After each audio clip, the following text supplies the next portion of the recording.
Hi guys, good morning. তোমরা সবাই কেমন আছো? আশা করছি তোমরা সবাই খুব ভালো আছো। আমিও খুব ভালো আছি। তো আমি এখন রেডি হয়ে গেছি, সেই হাফ রেডি হওয়া বলে না, তো সেরকম হাফ রেডি হয়ে গেছি। শাড়িটা পরে নিয়েছি, শাড়িটা ফ্লিপকার্ট থেকে নিয়েছিলাম, বাট শাড়িটা না ছোট, কেন বুঝতে পারছি না এত ছোট হলো কেন। মানে পরে টোরে সব কিছু ঠিক আছে, কিন্তু কুচি হচ্ছে না, দুটো তিনটে কুচি হচ্ছে। তো আজকে সেরকম কাজ বাজ নেই, সকালে হালকা কিছু খাওয়া হয়েছে। তো এখন যাবো আমি নেমন্তন্ন বাড়ি।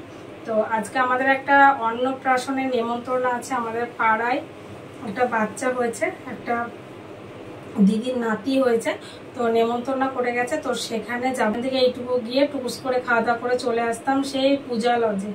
বাপরে, আমার তো ভাবলেই হয়ে যাচ্ছে সেই অনেক দূর। বুধবারে হাটতলা অভিনন্দন লজের কাছে হচ্ছে পূজা লজ আছে, সেখানে যেতে হবে। তো যেতেই হবে, কিছু করার নেই, যেহেতু পাড়ার থেকে নিমন্ত্রণ এসছে, আর যাবো না এটা তো কখনো হতে পারে না। তো চলো, আমি এখনো লিপস্টিক দিইনি, একটা হার কিছু পরিনি, ইচ্ছে করছে না পড়তে গরমের মধ্যে, কিন্তু পড়তেই হবে। ওদিকে সোনা রেডি হচ্ছে, কখন থেকে আমি বলেছি তুই রেডি হ, তো আমাকে বলছে এখনই যাব। তো এখন দেখতে দেখতে কটা একটা বেজে গেল, তাহলে কখন যাওয়া হবে ভাবো। আমার সোনা পুজো দিয়ে দিয়েছে, আমি ফুল তুলে দিয়েছি, তারপরে আমাদের গাছে পেয়ারা হয়েছিল, তাই পেয়ারা দিয়ে পুজো দেওয়া হয়েছে। আর ঠাকুর ঘরের মধ্যে দেখো আমাদের গোপু সোনাকে শুধু মানে যেন বেশি চমকায়। সেই হয় না, একটা ফ্যামিলির মধ্যে একটা বাচ্চা যখন থাকে দেখবে বেশি চমকায়। তো এই যে সমস্ত মা কালী, লক্ষ্মী নারায়ণ, সরস্বতী সবাই রয়েছে, সেখানে হচ্ছে গোপু হচ্ছে যেহেতু বাচ্চা, তার জন্য বাচ্চাটা রয়েছে বেশি চমকাচ্ছে। এখানে সরস্বতী মা রয়েছে।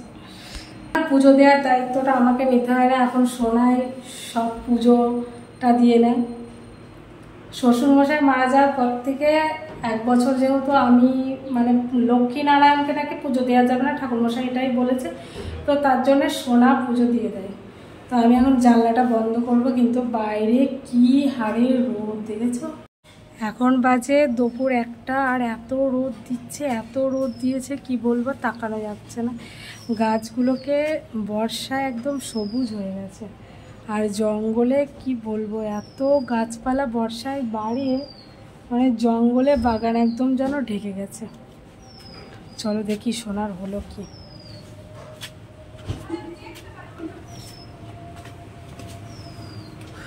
একদম কথা বলা যাচ্ছে না, রোদ বাইরে যা রোদ, কি বলবো, রোদের মধ্যে একটাও কথা বলা যাচ্ছে না, এতটা দূর যাব, একটা টোটোওয়ালাও দেখতে পাচ্ছি না।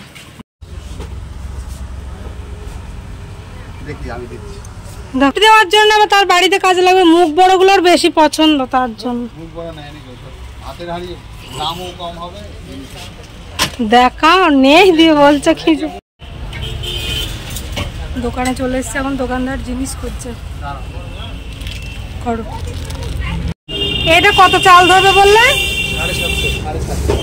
750 আচ্ছা, কি জানি না, আগে চলো। আমাকে দেখা যাচ্ছে কি জানি না, তো গিফট কেনা হয়ে গেছে এখানে। আর এখানে বুধবারে হাট বসেছে, বললাম না সেই বুধবারে হাটতলা যেতে হবে, পূজা লজ হচ্ছে বুধবারের হাটতলা। নিমকি নিয়ে গেছিলে?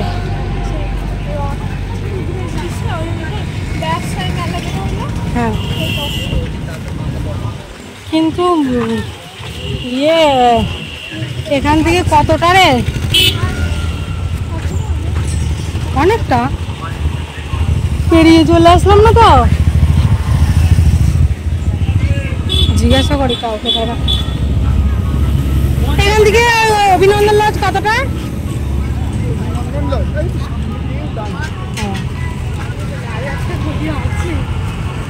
বাঁদিকে বাঁদিকে ডান দিকে ডান দিকে ডান দিকে বাঁ দিক দিয়ে ওরা গাড়ি যাচ্ছে, দেখছি না কেন?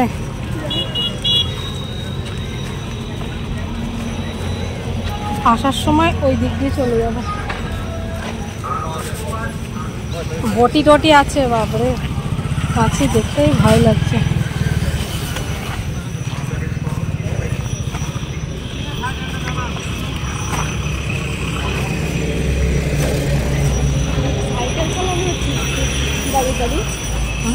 দাঁড়িয়ে দাঁড়িয়ে সাইকেল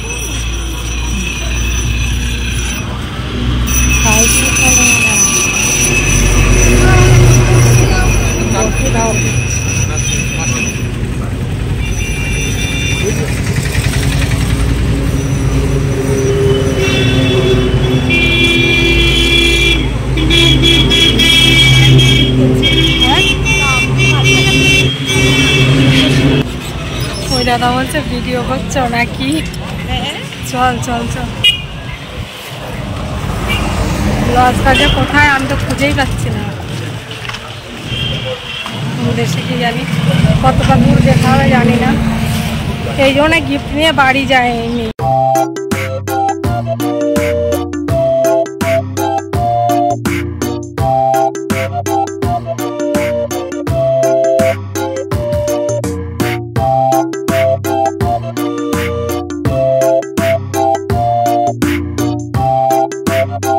আস্তে পৌঁছে গেছি পূজা লজে। এদিকে যা হাট বসেছে।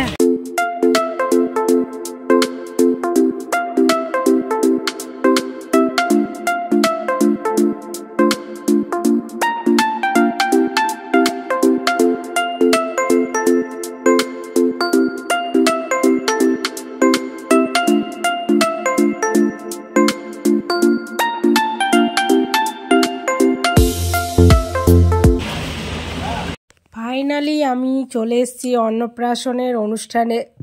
দেখতে পাচ্ছ গোপাল ভাঁড়ের সাথে প্রথমে দেখা। তো গোপাল ভাঁড়ের সাথে দেখার পর আগে অন্নপ্রাশন বাড়ি গিয়ে খুঁজতে হবে বাচ্চার মা কোথায়, কারণ মাকে দিতে হবে গিফটটা। মা এখন খেতে ব্যস্ত। তো চলো, মাকে গিফট দেওয়া হয়ে গেছে। তো তারপরে চলে এসেছি ফুটি খেতে। দেখো কত খাবে সত্যি। আজকাল অনুষ্ঠান বাড়ি গেলে পেটটা মনে হয় 1 গুণের জায়গায় 4 গুণ করে নিয়ে যেতে হবে, এত খাওয়া দাওয়া। সোনা খাচ্ছে না, বাট আমি ঠিক করেছি সব কিছু টেস্ট করবো একটু একটু করে। মানে যত খুশি খাও, অনেক রকমের আইটেম আছে, আইটেমের মানে শেষ নেই। আগের দিনের অনুষ্ঠান বাড়ি খাওয়ার এখনকার অনুষ্ঠান বাড়ি খাওয়ার মধ্যে অনেক পার্থক্য। এখন চলে এসেছি আমি ছবি তুলতে। এখন আবার ছবি তোলার জন্য একটুখানি ডেকোরেশন করা হয়। এখন চলে যাচ্ছি পাতালে খেতে। শুধু একবার দেখো কোথায় খেতে যাচ্ছি। আরে বাবারে, পাতালে নেমে পড়ছি। তো পাতালে কখনো যেতে পারবো কি জানি না, বাট আমি যদি কখনো বাড়ি করি তো এরকম একটা পাতালের মধ্যে থাকা। দেখতে পাচ্ছ মনে হচ্ছে পাতাল ঘরে খাওয়া দাওয়া হচ্ছে। তো এখানে খাওয়া দাওয়া করতে চলে এসেছি। তো প্রচণ্ড খিদে পেয়ে গেছে, তাই ভিডিওটা কম হয়েছে, খাওয়াটা বেশি হয়েছে একটুখানি। তো চলো, আর এইখানে গিয়ে না একটু অন্যরকম মনে হচ্ছে, বারবার মনে হচ্ছে না কোথায় যেন চলে এসেছি, কোথায় যেন। এখানে চলে এসছে খাবার দাবার আমাদের জন্যে। তো চিকেন রোল খাওয়া হয়ে গেছে। তো এখন খাওয়া চলছে ভাত। আর আমি এত পরিমাণে জল খেয়ে ফেলেছি, আর এই খাসির মাংস খেতে পারিনি। ভাবো, বিয়ে বাড়ি বলছি, অন্নপ্রাশন বাড়ি গিয়ে খাসির মাংস ছেড়ে দিয়ে আমাকে চলে আসতে হলো। কি আর করবো বলো, কিচ্ছু করার নেই, কারণ খাওয়া দাওয়া হচ্ছে না। তাহলে আজকের ব্লগটা এখানে এন্ড করছি, আবার পরের ব্লগের সাথে তোমাদের দেখা হচ্ছে। টাটা।